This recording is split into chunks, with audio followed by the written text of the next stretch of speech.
काश मेरा मायका भी ससुराल जैसा होता। करिश्मा ऐसे परिवेश में पली बड़ी थी जहां अनुशासित रहना अनिवार्य था। हर काम समय पर होना चाहिए। लड़कियों को किसी तरह की आज़ादी नहीं थी। जब करिश्मा कॉलेज जाती तभी थोड़ी खुश रहती। उसके मम्मी पापा के सख्त व्यवहार के कारण उसके दोस्त भी जल्दी नहीं आते थे और करिश्मा को तो किसी के घर सिर्फ किसी के खास मौके पर जाने की परमिशन थी, वो भी अपने बड़े भाई के साथ। करिश्मा के घर पर टीवी तक नहीं था। उसके मम्मी पापा का मानना था कि टीवी देखकर बच्चे बिगड़ जाएंगे। मनोरंजन के नाम पर एक रेडियो था जिस पर बुआ जी का कब्जा था। फूफा जी के ना रहने पर बुआ जी अब अपने भाई के साथ ही रहने लगी थी। वक्त गुजरा।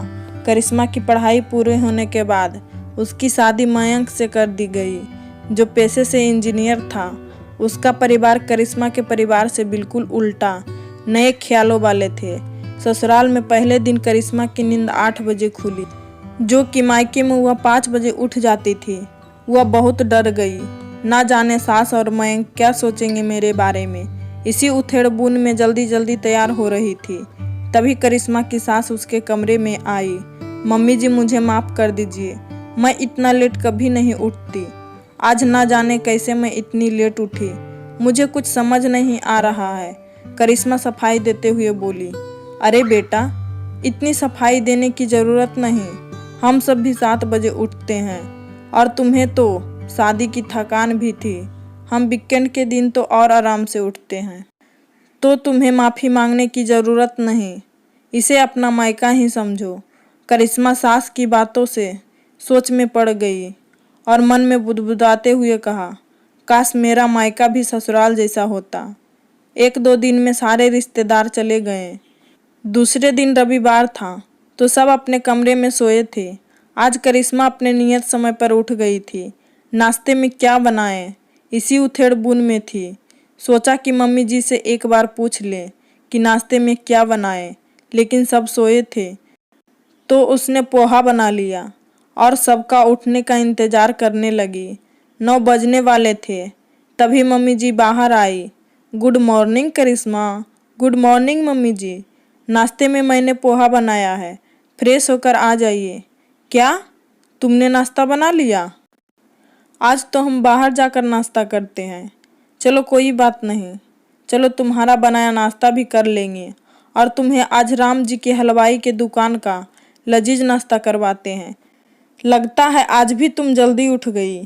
कितनी बार कहा बेटा, इसे अपना मायका समझो, ससुराल नहीं।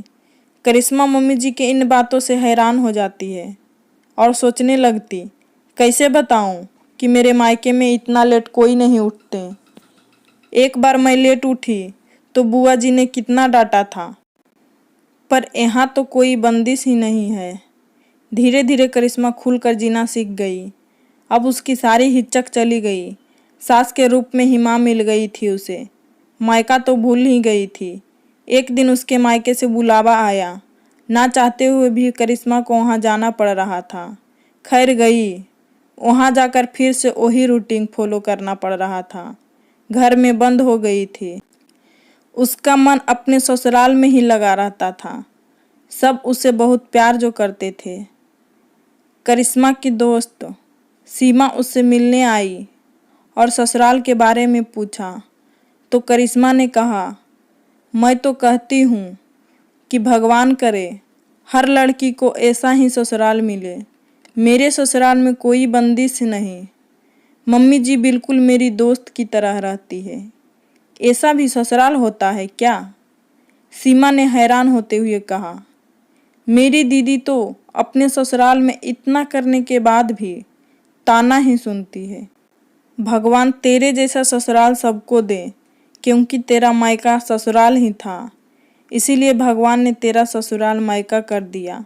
सदा खुश रहो। दीपावली आने वाली थी। करिश्मा की बुआ जी ने उसकी सास से कहा कि करिश्मा को दीपावली में यहीं रहने दीजिए। करिश्मा यह सुनकर दुखी हो गई और उसने छुपकर अपनी सास को फ़ोन किया और कहा, मैं आप लोग के साथ दीपावली मनाना चाहती हूँ, मुझे बुला लीजिए मम्मी जी। करिश्मा की सास समझ गई कि करिश्मा का वहाँ मन नहीं लग रहा है। एक सप्ताह बाद करिश्मा की सास उसके मायके आई। उनको देखकर सब आश्चर्यचकित हो गए। आप अचानक? पहले बताए होते तो हम आपको लेने आ जाते। करिश्मा के पापा बोले। क्या कहें, अब करिश्मा के बिना मन ही नहीं लग रहा था, तो मिलने चले आए। करिश्मा सास को देखकर खुशी से फूले न समाई, लेकिन अपनी खुशी छुपाए रखी। करिश्मा सबके लिए चाय नाश्ता बनाने चली गई। दरअसल बात ये है भाई साहब, हम करिश्मा को लेने आए हैं। करिश्मा के बिना हमारा मन ही नहीं लग रहा है, और इस बार सोचा बिना लक्ष्मी कैसी दीपावली, इसीलिए हम अपनी लक्ष्मी को लेने आ गए हैं। करिश्मा की सास ने कहा।